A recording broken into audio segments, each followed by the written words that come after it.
Welcome back to In Ohio Country Today. With me, I have Brent Nicol from the Nature Conservancy.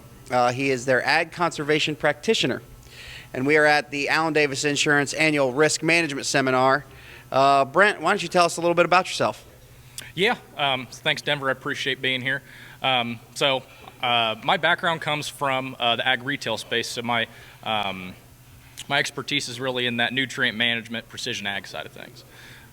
Started my career here with the Nature Conservancy almost 2 years ago, and now what I'm really working on is increasing farmers' soil and water resiliency on their farm, and just really the goal is to keep farmers farming. So Brent and I made connection through the Farmer Advocate for Conservation group through the Nature Conservancy. We got to learn and talk about how cover crops and implementation can help you become more resilient. Brent, do you have any advice for anybody that wants to implement these practices? Yeah, as far as implementation of these practices go, I kind of touched on it during my presentation.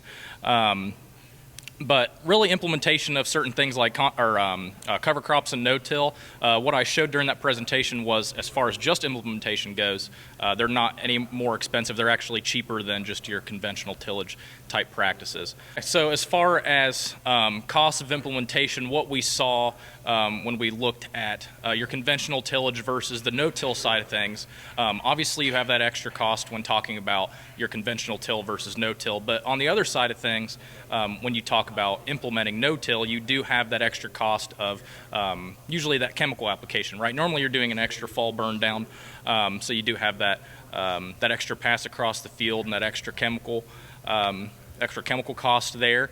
But on the bottom line of conventional tillage versus no-till side of things, it does end up penciling out in favor of no-till. And we kind of worked through with a farmer up here in the Western Lake Erie Basin on trying to show the true cost of implementation of both of those practices. We also showed during that presentation cost implementation of no-till and cover crop in relation to just no-till and in relation just to conventional tillage. What we saw on implementation cost of just no-till and cover crop versus, let's say, just no-till was that it was more cost-effective when implementing just no-till and cover crop. You do have that cover crop implementation cost, but you don't have that additional chemical cost that's associated with no-tilling. The bottom line is what we saw.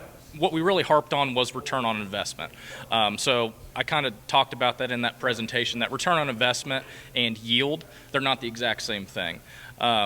Yield is a big portion of return on investment. It definitely plays into it, but it doesn't necessarily mean that yields are the biggest thing to harp on. I think return on investment is much more important. Brent, if anybody had questions on how to start implementing these practices or wanted to partake in a peer group, how would they get a hold of you or I? Yeah, great question. So if they wanted to get a hold of the Ohio Ag team as far as getting into one of these peer groups like Denver's in, you can go on to it'd be nature.org, and if you click down through the ag page on there, you'll find the Ohio Ag team.